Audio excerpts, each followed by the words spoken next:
Hi guys, Sir Chef is back for another food trip adventure. At nandito ako sa bahay, samahan nyo ako. Magmi-mini food review tayo. Meron akong nakitang nagtitinda ng pagkain sa online. At kinontak ko siya at umorder. So samahan nyo ako, kilalanin natin yung sasabihin ko may produkto at yung produkto nila, no? So dito tayo sa bahay, samahan nyo ako. Medyo natagalan lang tayo. Pero awa ng Diyos, vlog ulit tayo. At syempre, kakain. Diyan lang kayo Okay guys, so ito yung in-order ko. Bale, yung pangalan ng in-order ko sa online dito sa Quezon sa Molino, Cavite ay TJ's Kitchen. So ito yung in-order ko na with rice, no? Parang box, rice in the box. So, yun. So ito yung liempo nila. Tapos ito yung siomai. Siomai ba? Hindi, gyoza. Tama, sorry. At ito naman yung a la carte nila na burger steak. Nataranta, nagugutom na ako. Yung sarap tignan ko. So, sasama ko na lang dito sa video yung ano nila, yung picture at saka yung menu at price ng kanilang pagkain. So, tara, dasal na tayo. Okay guys, so pasalamat muna tayo. Maraming salamat Panginoon sa pagkain ito. Linisin mo, magbigay ng lakas sa aking katawan. Amen. So tara, let's eat. Pasensya na kayo kung naririnig nyo, medyo maingay yung aso dun sa kapitbahay namin.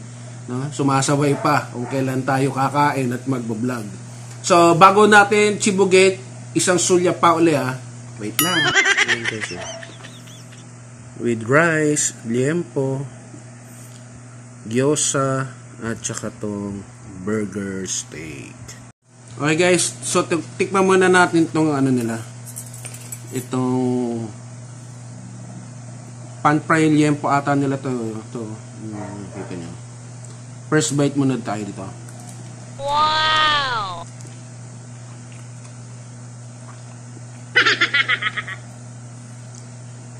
Hindi lumalabang pa. Pero masarap. Ito. Parang fried rice, toyo rice nila.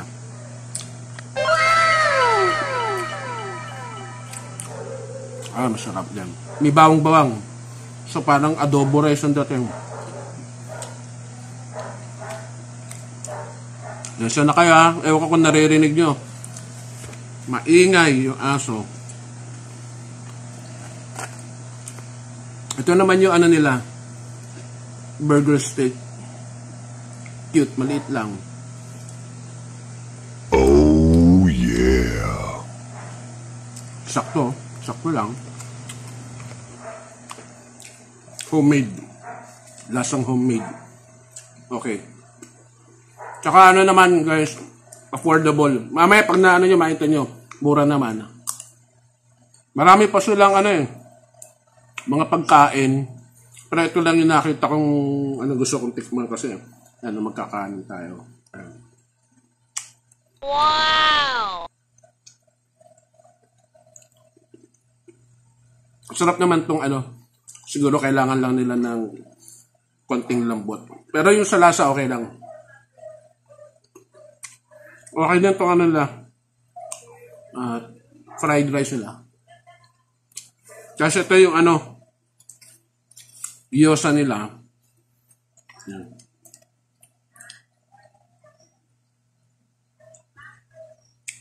Konti lang. Hanapin mo kalamansi. So malaki. Ano din to? 80 pesos lang. Yan ang laki.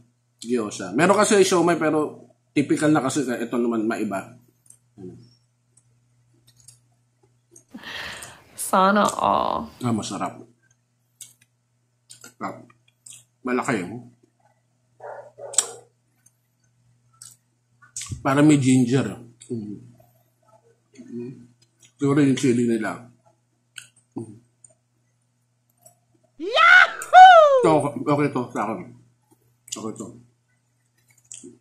Mura. 80 pesos. Balala kayo. Balado.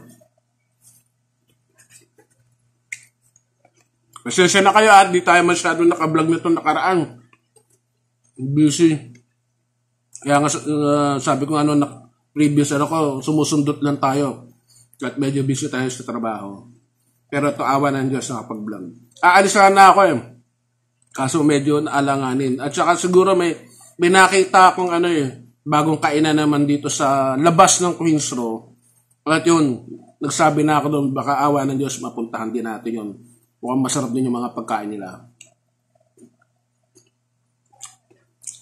Yeah. So, burger steak, pinapak ko na.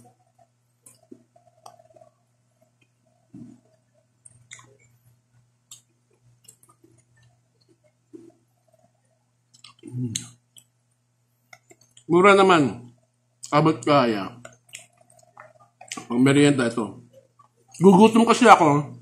Gahanap ako ng online. Naalala ko siya. Kasi friend ko rin tong TJ's Kitchen sa Facebook. Nag-order nga ako. At sabi ko sa kanya, i-vlog ko. Mini food review lang.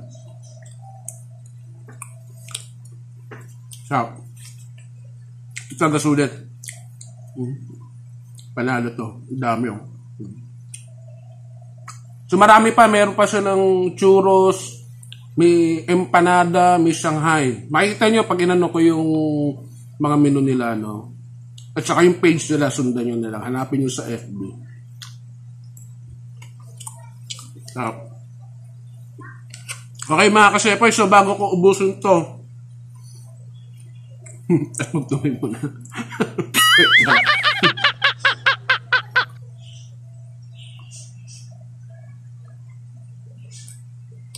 Okay, ulit. Okay, bago ko ubusin to, sa mga hindi pa nagsasubscribe, please subscribe, like, at kung nagustuhan nyo to, pwede nyo na rin i-share.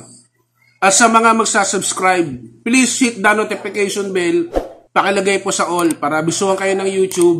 Pag meron akong bagong chibog trip, tulad dito sa bahay, pwede tayo mag-backyard cooking o food review, o kakain tayo ulit sa labas. So dyan muna kayo. Bye-bye. Power and peace. God bless sa atin lahat. Yeah.